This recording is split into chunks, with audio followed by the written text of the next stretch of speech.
A partir de agora, entrevista gravada por Glauco Faria. E nós vamos fazer contato agora com o mestre em Economia Social do Trabalho pela Unicamp e doutorando em Economia pela UNB, André Calistri. Tudo bom, André? Tudo bom, Glauco? É um prazer estar aqui. Muito obrigado pelo convite. Viu? Prazer é nosso. Bom, nós vamos falar a respeito da medida provisória publicada no último dia de 2020 pelo presidente Jair Bolsonaro, restringindo o acesso ao benefício de prestação continuada. Mas antes disso, eu queria que você explicasse o que é o benefício de prestação continuada, o BPC, qual a sua finalidade e como ele foi incorporado ao nosso sistema de proteção social, André.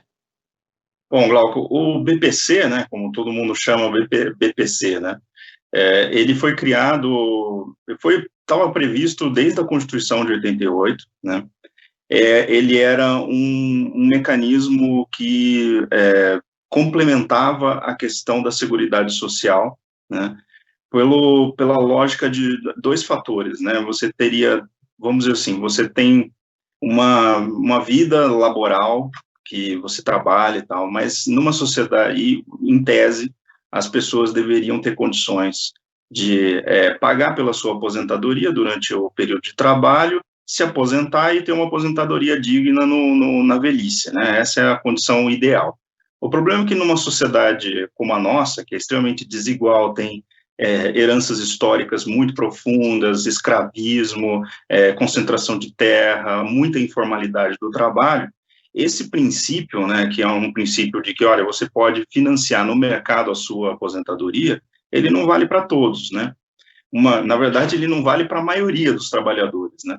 Então, a grande maioria dos trabalhadores no Brasil ou tem uma trajetória de vida laboral que é muito recortada entre carteira assinada, não carteira assinada, e aí ele não consegue contribuir direito, e chega no final da vida laboral dele, ele não consegue se aposentar, ou é o trabalhador rural, né, porque era muito comum na Constituição de 88, naquele período. Você tinha uma massa imensa de trabalhadores rurais que não estavam protegidos de nenhuma forma, né, ou são trabalhadores pobres, ou a pessoa com deficiência, né. Então, que tem dificuldades inerentes, né, de acesso do mercado de trabalho. Então, o BPC, ele estava previsto na Constituição de 88 como um mecanismo de assistência social que complementaria a questão da previdência quando o trabalhador não conseguisse contribuir para ela durante a sua vida laboral, seja por ele ser uma pessoa com deficiência, seja ele ser uma pessoa, no caso, idosa, pobre, né? Então, o BPC, ele funciona da seguinte forma, tem duas formas principais de acesso ao BPC.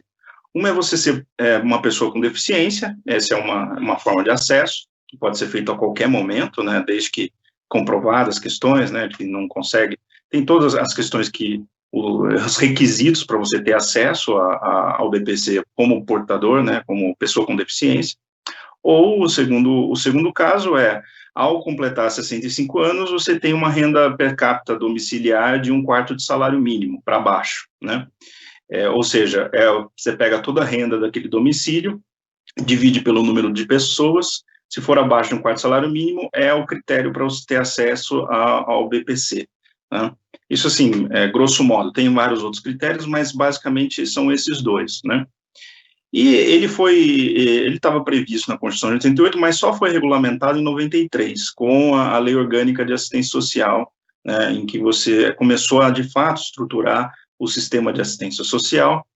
E naquele período, ele não era muito visto, né, não era um programa muito relevante, basicamente porque ele ainda estava se estruturando, né, as pessoas estavam começando a se aposentar ali, dentro do regime novo da Constitucional, e também, fundamentalmente, porque o salário mínimo, que é o que paga o BPC, ele era muito baixo naquele período, né, era algo em torno de R$200, então o impacto fiscal de uma política daquela era considerada pouco relevante e tal. Mas a questão é que ele foi se estruturando aos poucos e com o período de aumento do salário mínimo que a gente teve, principalmente entre 2003 até 2015, né, esse benefício, ele começou a ganhar muita musculatura, né, E não só ganhava musculatura, como fazia cada vez mais sentido o aprofundamento dele, né? Por exemplo, graças ao BPC, hoje, né, a pobreza extrema entre idosos, né, ela é praticamente zerada, sabe? Ela é muito próxima de zero, é muito diferente da pobreza extrema nas outras faixas de etárias na nossa sociedade, basicamente pela atuação que o BPC tem, né? E com um pagamento, com um aumento reais do salário mínimo, o salário mínimo cresceu mais de 70%, né, no período Lula e Dilma, em termos reais, né? Então, ele passou a ser um benefício que começou a estruturar famílias, principalmente famílias de regiões muito pobres, né? Então, você tem uma série de regiões que não tinham acesso a nenhum tipo de benefício público, que começaram a ter acesso a essa renda graças à estruturação do BPC, e tem inclusive municípios inteiros cuja renda principal é o BPC, né? Não é só município do Nordeste, né? O Nordeste usa muito também o BPC, é verdade, mas todas as regiões têm acesso ao BPC, né? A que menos tem é o Sul, né? Mas o Sudeste tem muito beneficiário do BPC, o Nordeste também, o Norte, ele é mais ou menos bem distribuído entre as regiões do país, não é só uma coisa do Nordeste, como tem muita gente que olha isso com um certo preconceito, entendeu?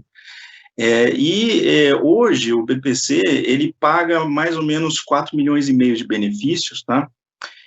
Sendo que metade disso, um pouco mais da metade, são pessoas com deficiência, né, 2,5 milhões, e 2 milhões e poucos são os beneficiários idosos pobres, né? Então, o BPC hoje ele é distribuído mais ou menos assim, né? Um pouco mais da metade deles são para pessoas com deficiência, um pouquinho menos da metade são os idosos. E ele tem um orçamento anual mais ou menos próximo de 60 bilhões de reais ao ano, né? O que é um orçamento muito maior, por exemplo, que o Bolsa Família, por causa basicamente da estrutura do benefício que ele oferece, que é atrelado ao salário mínimo, né? Mas é um benefício que dificilmente você poderia pensar uma sociedade bem estruturada sem ele, sabe? Eu diria dois, assim, benefícios na Seguridade Social são absolutamente fundamentais, né? O benefício de prestação continuada, porque ele tira o idoso pobre da pobreza, o que é uma questão de solidariedade muito profunda, né? E também a pessoa com deficiência, né, ela também não desampara a pessoa com deficiência.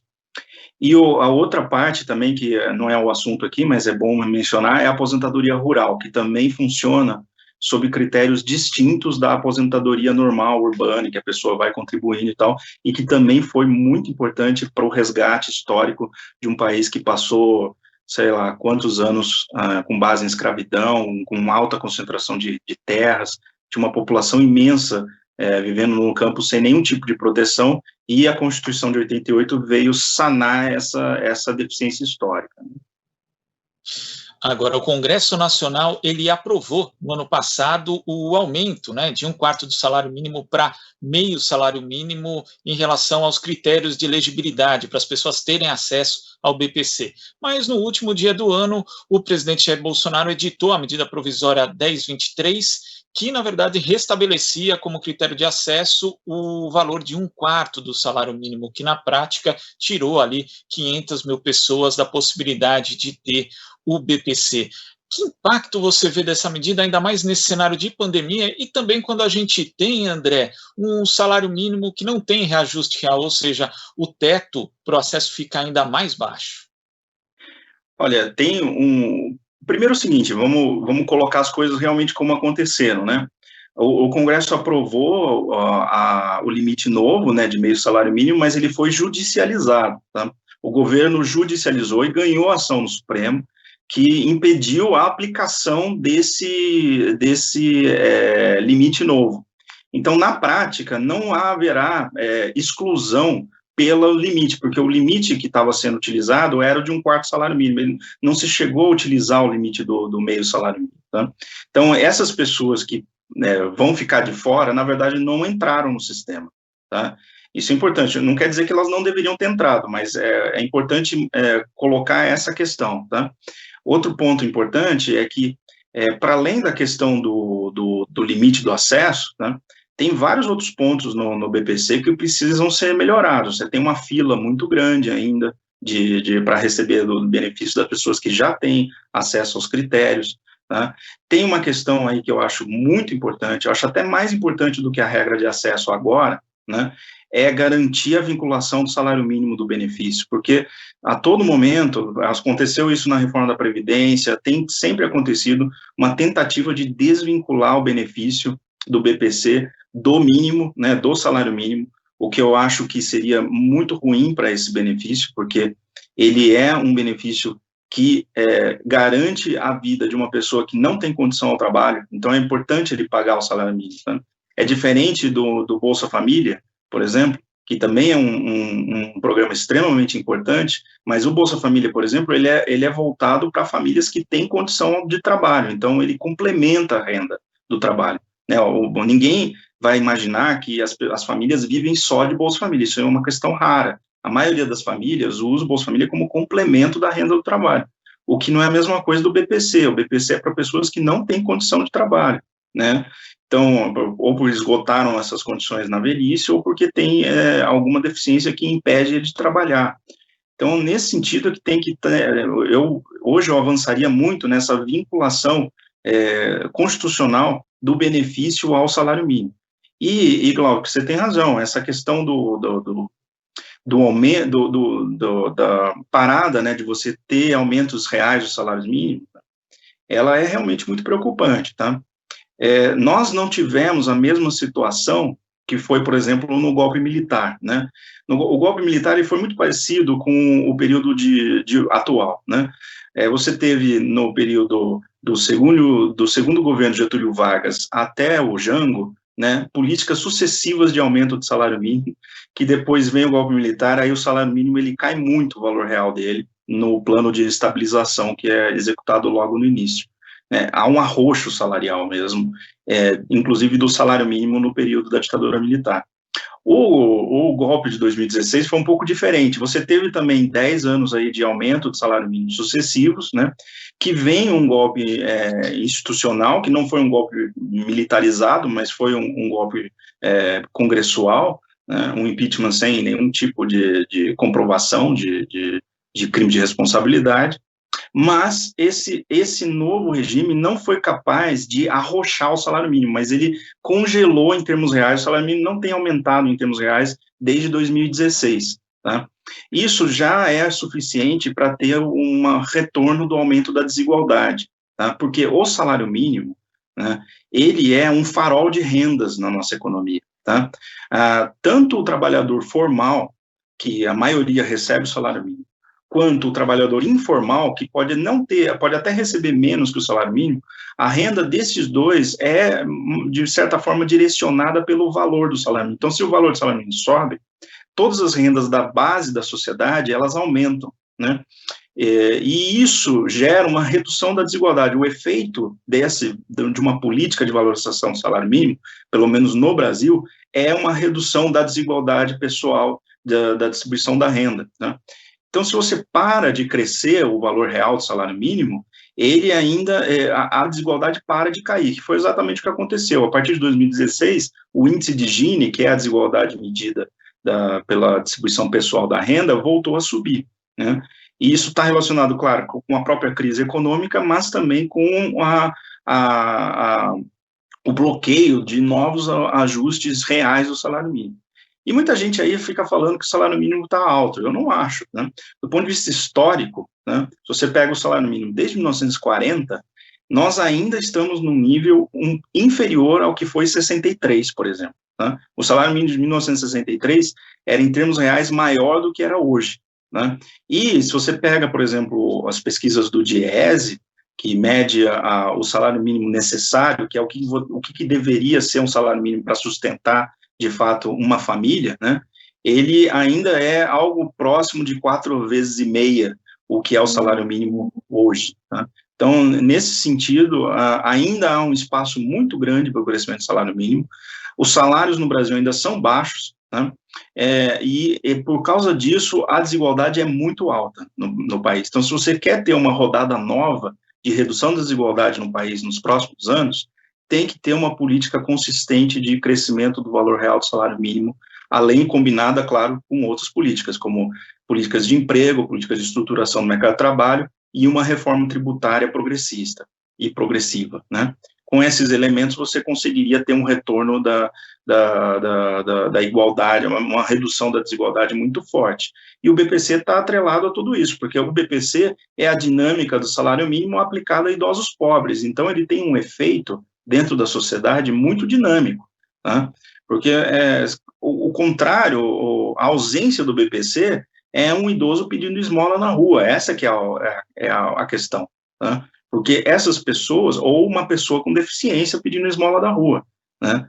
Essas populações que eram muito comuns no Brasil pré-Constituição de 88, elas praticamente desapareceram antes da crise de 2016, alguns voltaram depois da crise, né? Mas você não via idoso pedindo esmola na rua em 2012, 2011, ou pessoa com deficiência, eram casos muito raros. Isso, o BPC tem um efeito muito importante nessa questão, sabe? E tem a ver com a solidariedade social, com pactos que a gente tem que ter de democracia, né? Que não só, se você deixa para que as pessoas recebam aquilo que elas têm capacidade de contribuir, né, que é um mantra, né, dos economistas liberais, as pessoas têm que receber por aquilo que pagaram somente, né.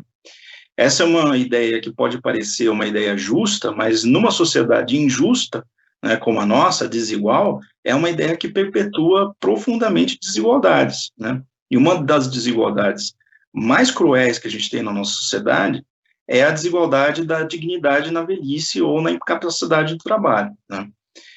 Felizmente, a Constituição de 88 endereçou esse problema com muita energia, e o que nós vivemos hoje é um resultado disso, né?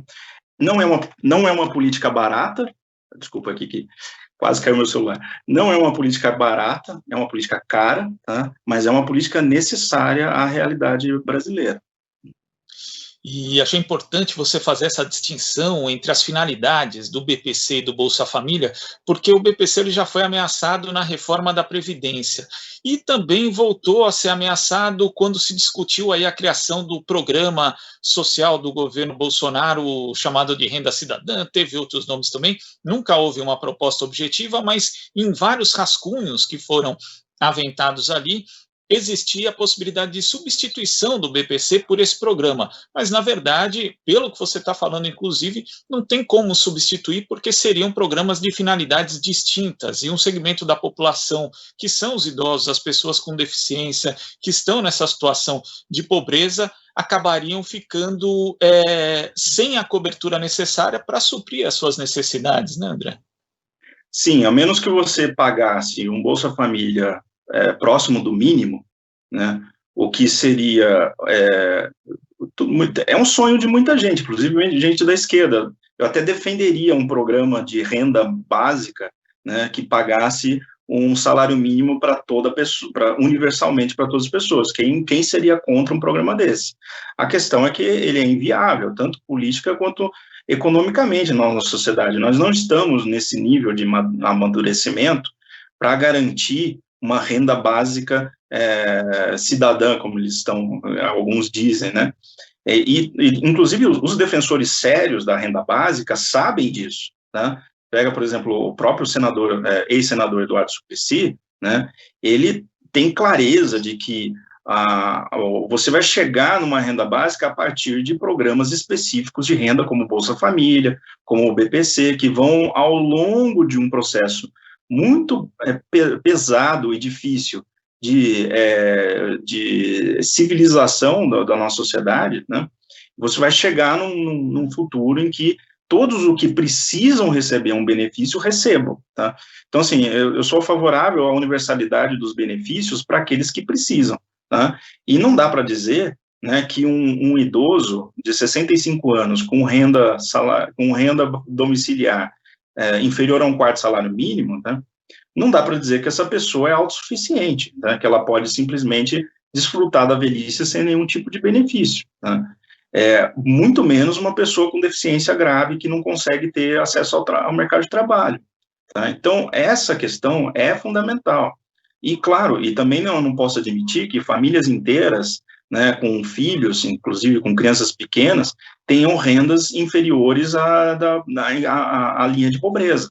Tá? Então, para cada problema, a gente tem um programa. Tá? O Brasil, ele estruturou a sua Seguridade Social com multiplicidades de programas, né, que é o jeito mais correto de fazer. Né? Por quê? Porque os problemas são múltiplos e você não consegue resolver tudo com uma coisa só.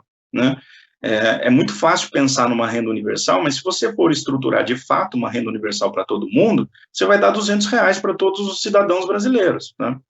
Isso, R$200 vai fazer diferença para uma família pobre, extremamente pobre, não vai fazer diferença nenhuma para uma família de classe média, né? E muito menos para um idoso com uma família para sustentar e não tem condição de trabalho. Então, assim, a solução de um único programa para todos os problemas, né, ela é inviável, ela é um mito, né, que se cria do Estado liberal, de que você pode suprimir toda a Seguridade Social, seja ela seguro-desemprego, não é só o BPC, eles querem acabar com o seguro-desemprego, eles querem acabar com o abono salarial, eles querem acabar com todos os programas estruturados para proteger problemas diferentes, né, e criar um programa novo sem capacidade, fôlego, para resolver a multiplicidade dos problemas que a gente tem no Brasil. Né? Então, essa discussão, ela é uma discussão, na minha opinião, muito estéril. Né? Nós deveríamos, antes de ficar saindo por aí achando que a gente pode resolver tudo numa tacada só, ir resolvendo programa a programa, que esse é o jeito certo de fazer. Né? O BPC pode melhorar? Pode, vamos melhorar o BPC, mas o centro da questão tem que ser o problema social é o que dirige o programa público, não é a eficiência fiscal desse problema. Né? Isso é um erro muito comum entre economistas, né? Que leva a desastres sociais, né? Porque a questão fiscal, ela é um meio para você conseguir atacar o problema.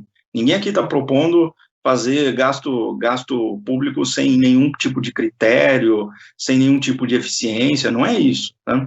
Mas se você não coloca o problema na frente da política pública, né, eu quero resolver o idoso pobre que não consegue trabalhar, esse é o problema. Né? E se eu não coloco isso na frente, eu coloco na frente, olha, eu quero criar um programa novo de renda sem gerar gastos adicionais nenhum, o que é um mito, entendeu? Não tem como fazer isso sem você perder a dimensão mais importante da política pública, que é resolver a vida das pessoas que não conseguem resolvê-las pelo mercado. Né? Então, essa dimensão do planejamento, né, que é uma dimensão que era muito cara à Constituição de 88, que foi se perdendo entre os economistas nos anos 90, e hoje ela está num nível insuportável, né, porque está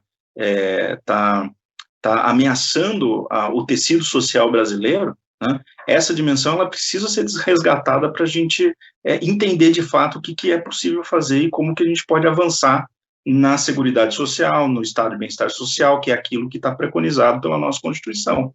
Ou vamos mudar a Constituição, tem gente que acha que é isso, entendeu? Mas a nossa Constituição, de 88, que é o que está valendo, né, ela estabeleceu o princípio da Seguridade Social como acesso a benefícios.